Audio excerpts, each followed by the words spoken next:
కార్తీక పురాణము 17వ అధ్యాయం. అంగీరసుడు ధనలోభునికి చేసిన ఉపదేశం. ఓ మునిశ్రేష్ఠులారా, ఓ ధనలోభి, నీకు కలిగిన సంశయములకు సమాధానం చెప్పుచున్నాను వినుము. కర్మ వలన ఆత్మకు దేహధారణం సంభవించుచున్నది. కావున శరీరోత్పత్తికి కర్మ కారణమగుతున్నది. శరీర ధారణం వలనే ఆత్మ కర్మ చేయును. కనుక కర్మ చేయుటకు శరీరమే కారణమవుతున్నది. స్థూల సూక్ష్మ శరీర సంబంధం వలన ఆత్మకు కర్మ సంబంధం కలుగునని తొల్లి పరమేశ్వరుడు పార్వతీదేవికి వివరించెను. దానిని మీకు నేను వివరించుచున్నాను. ఆత్మ అనగా ఈ శరీరమున అహంకారము ఆవరించి వ్యవహరించుచున్నది అని అంగీరసుడు చెప్పగా, ఓ మునీంద్ర, నేనింతవరకు ఈ దేహమే ఆత్మ అని భావించుచుంటిని. కనుక ఇంకనూ వివరంగా చెప్పబడిన వాక్యార్థ జ్ఞానమునకు పాదార్థ జ్ఞానమునకు కారణమగుచుండును. అహం బ్రహ్మ అను వాక్యార్థం గురించి నాకు తెలియజేయండి అని ధనలోభుడు కోరిను. అప్పుడు ధనలోభునితో అంగీరసుడిట్లని, ఈ దేహము అంతఃకరణోత్పత్తికి సాక్షియే. నేను, నాది అని చెప్పబడు జీవాత్మయే అహం అను శబ్దము. సర్వాంతర్యామి అయి సచ్చిదానంద రూపమైన పరమాత్మ నహ అను శబ్దము. ఆత్మకు ఘటాదుల వలె శరీరమునకు లేవు. ఆ ఆత్మ సచ్చిదానంద స్వరూపము. బుద్ధి సాక్షి జ్ఞానరూపి శరీరేంద్రియములు మొదలగు వానిని వ్యాపారమునందు ప్రవర్తింపచేసి వాని కంటే వేరుగా ఉన్నదై ఎల్లప్పుడూ ఒకే రీతిని ప్రకాశించయుండినదే ఆత్మ అనబడును. నేను అనునది శరీర ఇంద్రియములలో ఒకటి కాదని తెలుసుకొనుము. ఈ దేహేంద్రియాదులన్నింటినీ ఏది ప్రకాశింపచేయునో అదియే నేను అనే శబ్దము.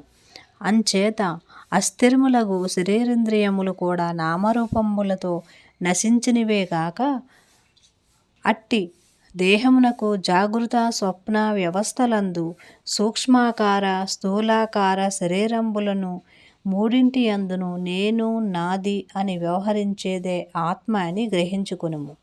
ఇనుము సూదంటి రాయిన అట్టి పెట్టుకుని తిరుగునట్లు శరీర ఇంద్రియాలు దేనిని ఆశ్రయించి తిరుగుచుండునో అదే ఆత్మ. అట్లే అవి ఆత్మ వలన తమ పనిని చేయును.